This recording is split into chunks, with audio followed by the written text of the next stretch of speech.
So, Happy New Year po. So, dahil New Year po ngayon, magkakawang gawa na po tayo magpirito po ng lumpia nila kasi masyado po silang busy.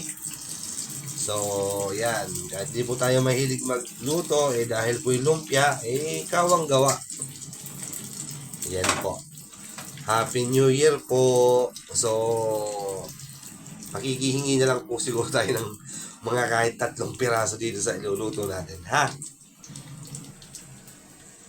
Saka po yan, yung mga ganyan po yung hindi sinasadyang paglabas sa kusina, yung mga ganyang mga biyaya.